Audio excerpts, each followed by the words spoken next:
Hi guys, welcome back to my channel. I am coming at you live from the park and I'm here with my friend slash roommate, Cynthia Hill. And today I just wanted to capture a conversation. We always have like the most deep, profound talks, and I thought might as well share them on this channel with you guys. Luca started talking to me about platonic love, almost like making good Well, friends and yeah. the love that you experience and can gain from people. I feel like we should give the definition of like platonic, like not a love that's like in a romantic sense, but just really like getting to know people and like loving them for all that they are. I think one of the most valuable things in life are conversations, and I think they can reveal a lot to you about yourself and the world around you. I don't know, I think when you converse with people who are open-minded in exploring your ideas with you, that you're able to sort of unlock things about yourself or things about the world that you hadn't really thought of, and you start to think of them differently, or you gain new perspectives just by kind of speaking them aloud, opening yourself up to other people, especially other cultures.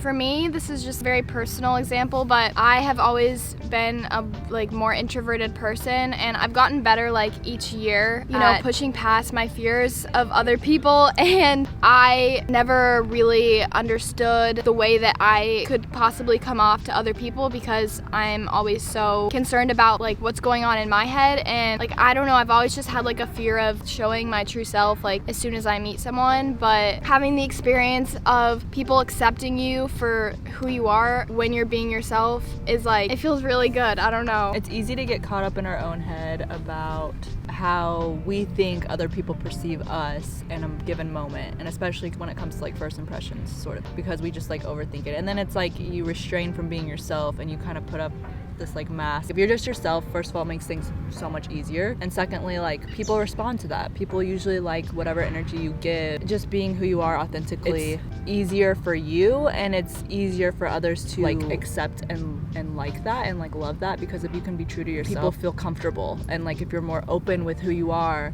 people are a lot more comfortable around that. Like no one, in my opinion, like majority of people don't love like trying to get to know somebody who like won't tell you anything. The more you're just yourself and you're more vulnerable, like allow yourself to be vulnerable. Hold for the airplane. I remember talking to my oldest brother about it because he's very social, and I growing up was pretty introverted as well, but he was always so social, and anytime he'd run into random people, he'd always like end up in a conversation with them, and everyone would like respond so well to it, and I always looked at that as like so outgoing, like I want to be more like that, like, and everybody likes that. And so I'm like, what is it about you that like people like are attracted to, that they want to keep talking to you and you have good conversations and they're laughing? And I'm always just like kind of kept it to myself. I just started to notice, and he had explained that to me of, well, if you're more vulnerable and you're just like open and honest in who you are and you tell people about yourself, people are comfortable with that. Like whereas if you're closed off, it makes it so much harder, and it's like no one wants to talk to you then. Being vulnerable is definitely what opens the gateway to building relationships, and like once you have experienced like truly connecting with people and kind of letting them in your own world, I think, not like small talk, but you start to become more aware of the relationships in your life. For example, like if you hang out with someone like day to day, like think about how much you actually truly know about them, because you can get by like spending so many hours with someone and not even get to like their true core of their self. But I think it's important that like you sometimes have to make the effort to like pivot the conversation, or like maybe like share something really like vulnerable if you feel comfortable with that, of course. How we relate to our self-image, because I feel like with social media, and I don't know, I struggle a lot with like not identifying so strongly with certain things, because I want to like put myself in a box and say, oh, I'm like this way, I like this kind of music, I only want to like identify with like this sort like aspect of my personality, but how much that could be constricting me and like closing myself off to being open to everything. I feel like, especially like where I grew up, it was almost like a place of, I don't know, you grew up with the same people around in the same place, and you get kind of confined to this idea of you. So like your closest friends would even like in certain situations would be like, if you were to do something that wasn't really like your typical like you sort of thing, they'd be like, why'd you do that? Again, putting you in a box of like what you are based on their perception of you, and instead of accepting the fact that like we can literally change every day. To feel like you have to fit a box that makes other people comfortable because that's how they already perceive you. It's silly to me, and you don't owe anyone an explanation. And also, when it comes to choosing a life path, I think it's totally okay if you see yourself doing multiple things. Like, if you have many passions in life, don't just constrict yourself to choosing one path, because like, we're ever evolving, we're ever changing humans, and it's just not fair to yourself to, you know, close yourself off to opportunities and just be open to everything. Also, I think it's hard not to become identified with the self-perception that we create. For example, I was a gymnast for 10 years of my life, and I'm sure like any athlete can relate that, like, whenever people ask you like, what do you do in your free time, you always say that, and then you start becoming identified with, oh, I'm an athlete, I can do this, and then start seeing yourself as, you know, this great person, or like this person who has a lot of talent in this area. Or for me right now, like, I have a YouTube channel. Like, when people ask me, oh, what do I do in my free time, like, I say I make YouTube videos, I'm a college student, but I have to remind myself that like all of those things will pass. And for me, when I quit gymnastics, I felt a lot of pain because I had built such a strong identity around being a gymnast, and when I quit that, I almost like had no idea who I was, because my identity was solely based off of that's how I saw myself. So I think what I just want to get across is like, see yourself as like ever changing. Your soul will be many different things in this life, but try not to get too attached to your abilities and like your looks, especially because we're all gonna get old. Like, attachment creates suffering is one of my favorite quotes by the Buddha. I think that that's something I had to recently, like in my early 20s, learn, was like, okay, my identity is no longer what I do. I think that that's where the separation is. It's like, we often identify with what we do, and that is what is often going to change, especially with age, especially with ability. Like, don't confine yourself to identifying with what you do, because you can do lots of things and you can be lots of things, and of course you can identify with that to an extent, but it can be limiting to yourself, because you as a person are like worthy as just who you are. Take away your successes, take away your failures, take away everything from it. You, just as you, at the end of the day, are worthy regardless of what you do. Nostalgia. As an advertising, kind of an advertising major, like, I know that nostalgia is something a lot of companies use to sell us things, and can definitely be a trap. But for me personally, I also can't help but also love it a little bit, because I just had probably one of the best times in my life in Italy. I'm so thankful that I have those memories to cherish and to visit whenever I want to, because they're so like vivid in my mind, because I was so present while I was there. But also, when is the line drawn between revisiting the past in a sweet, loving way, and then when does it become a little bit more toxic when you're not living in the present anymore? I was wondering where you were going with this, but I really like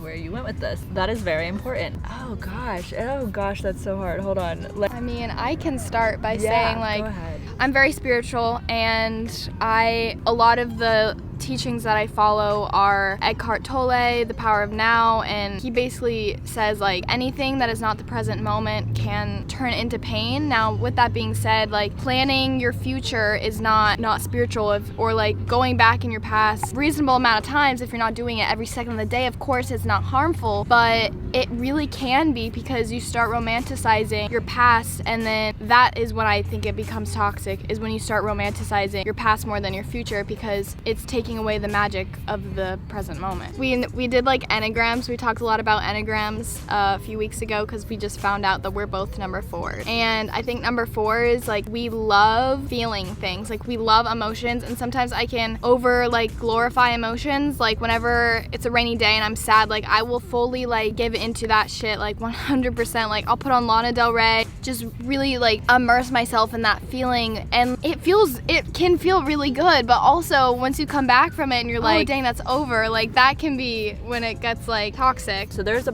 point in which it's productive to revisit things from your past that you may have skipped over and have subconsciously just like disregarded. And I think that that's something that's really important, and also it's so important in your personal growth and development, and understanding yourself and understanding why you do certain things, why you react a certain way, why you think a certain way, like what the real root of the reason is. So for me, like revisiting my past and understanding the root issues of like understanding why do I do this in a relationship? Why was I like this? Genuinely like reflecting, but like I needed that. Like there was When I first moved to Atlanta, Georgia, just gotten out of college a year early, I really had a lot of issues, like personal issues that I just didn't understand where it came from, why, until I like had to revisit like my childhood and like personal stuff that I just had kind of disregarded. And it's very healthy to do if you do it productively, and finding the reasoning and understanding where it relates to how you are now and where it's going to take you further. Reminiscing and like sitting in the reminiscence of like memories, and like of course there's like love, like you said, nostalgia, there's like a lot of love in that, and that can be, or it can be very saddening, and it's, but it's like romanticizing the sadness, and so it can be very painful. Romanticizing the sadness. That's what it is. It is. So there's that line to it too. I think if you do it productively and it's for your self-growth, that's painful shit to do, but it is productive. If you're gonna do it for that reason, it's productive. Because for me, I was like, oh wow, I found out a lot about myself that I needed to know,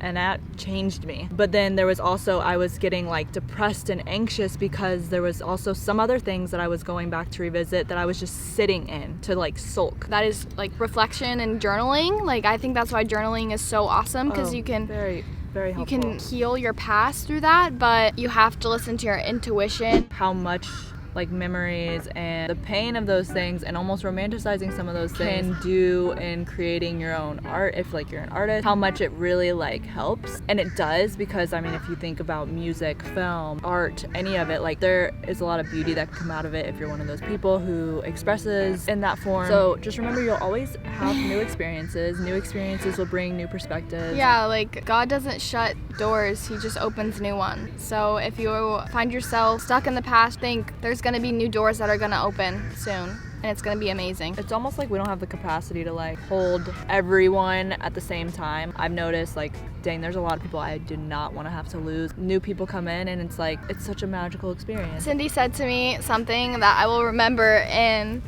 when we were getting coffee in Italy, and I was just telling her like, you know, like the different forms of love, and how like love comes in all different forms. And it's like, I feel like we're so quick to like always label love as like romantic and something having to do with a relationship, but I feel like it can be just as amazing to love not only things, but like have like deep friendships with people that can bring you like just as much fulfillment as a romantic relationship. You really can truly love somebody in a matter of one conversation. Like I've fallen in love with people in a matter of a conversation, and it doesn't have to go anywhere. It doesn't have to mean anything. It doesn't have to, like, nothing has to come of it. It can just be like, enjoy this moment with this person, how they make you feel. Hopefully you can make them feel the same way. Maybe it lasts for a month, maybe it lasts for 5 years, like whatever it is, just enjoy that for what it is. Not to take it so seriously that like it has to be the end all be all in every situation. It sounds so like Bob Marley, like love everyone, but like accept love when it comes. Don't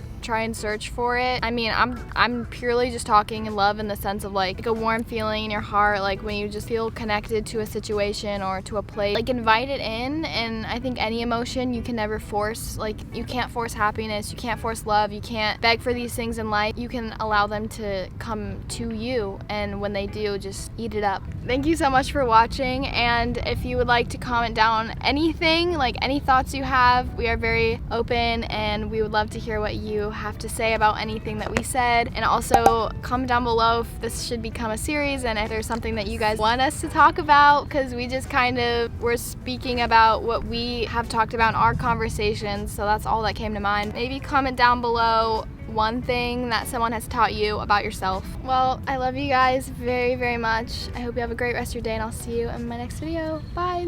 Mwah. I got so much back, I think I'm never running out, yeah. Bust me down a wood, bitch, I don't do this for no clout, hey. I got so much back, I think